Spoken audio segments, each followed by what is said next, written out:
તો વાત કરીએ તાપીની, તો તાપીના નિઝરમાં પ્રાંત અધિકારીની લાલાખ, જ્યાં પ્રાંત અધિકારી દ્વારા રેતીની લીજ ઉપર રેડ કરવામાં આવી છે.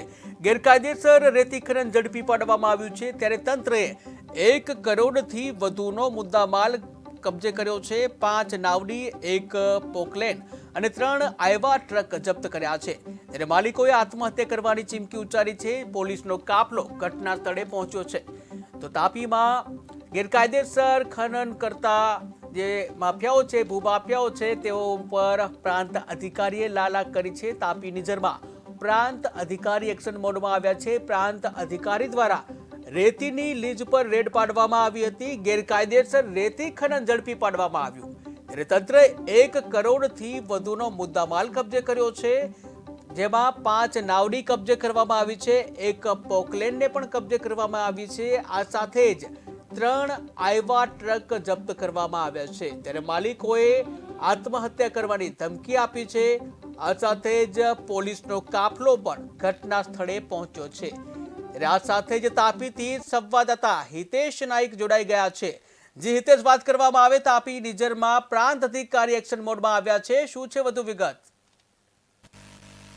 જી મહેન્દ્ર, જણાવી દઉં કે જે તાપીમાં ફ્લાઇંગ સ્ક્વોડની દરોડા બાદ હાલ નિઝર તંત્ર જાગ્યું છે. ત્યારે વાત કરીએ તો જે નિઝરના જે સુલવાડા ગામ છે, ત્યાં નિઝર પ્રાંત અધિકારી દ્વારા દરોડા પાડવામાં આવ્યા છે. જ્યારે તાપી નદીમાં જે ગેરકાયદેસર નાવડીઓ ચાલતી હતી, જે નાવડીઓ પર મોટા પ્રમાણમાં કાર્યવાહી કરવામાં આવી છે. ત્યારે જે સુલવાડા ગામે જે 5 નાવડી અને 3 ડમ્પરને જપ્ત કરી 1 કરોડથી વધુનો મુદ્દામાલ જપ્ત કરવામાં આવ્યો છે. ત્યારે જે સ્થાનિક જે સુલવાડા ગામના જે નાવડીના માલિકો હતા, તે પ્રાંત અધિકારીને આત્મહત્યા કરી લેવાની ધમકી પણ આપી હતી. અને ત્યાં પ્રાંત અધિકારી અને પોલીસ અને ગ્રામજનો વચ્ચે બબાલ જેવો માહોલ પણ હાલ સર્જાયો હતો. અને જેને લઈને જે સ્થાનિક પોલીસ દ્વારા ત્યાંનો માહોલ થાળે પાડવાનો પ્રયાસ કરવામાં આવ્યો હતો. અને જે વાત કરીએ તો નિઝર અને કુકરમુંડામાં જે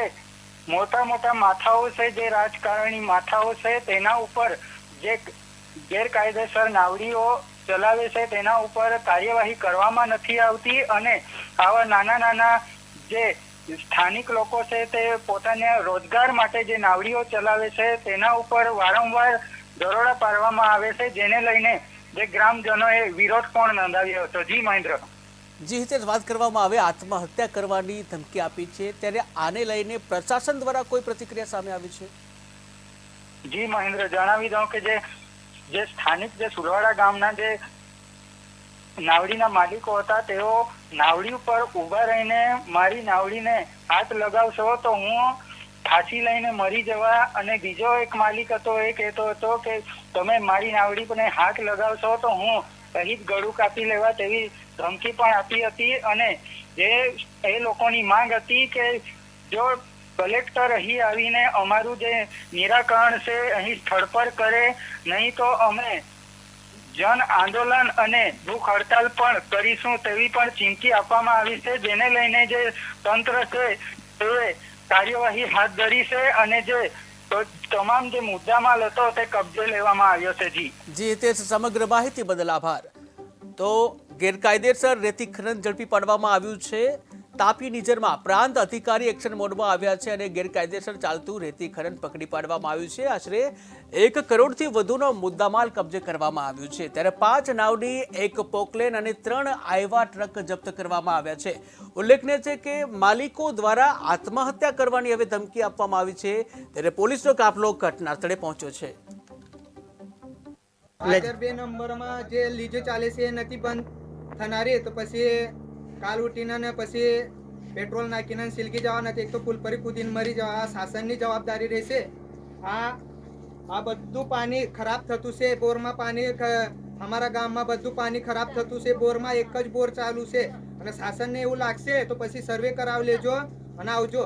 અહીંયાથી તો 500 મીટર પર એક બોર કર્યો, ત્યાં બી નથી પાણી લાગે. શા માટે? આ બધું 60-70 ફૂટનો ફૂટબોલ નાખીને રેતી ખાડવા આ બધું વાહનો ચાલે છે, અને ગેરકાયદેસરથી આ બધું ચાલતું છે. આ કોના આશીર્વાદ છે? આ પ્રાંત સાહેબનો છે યા કલેક્ટરનો છે? આ મારી માંગ છે.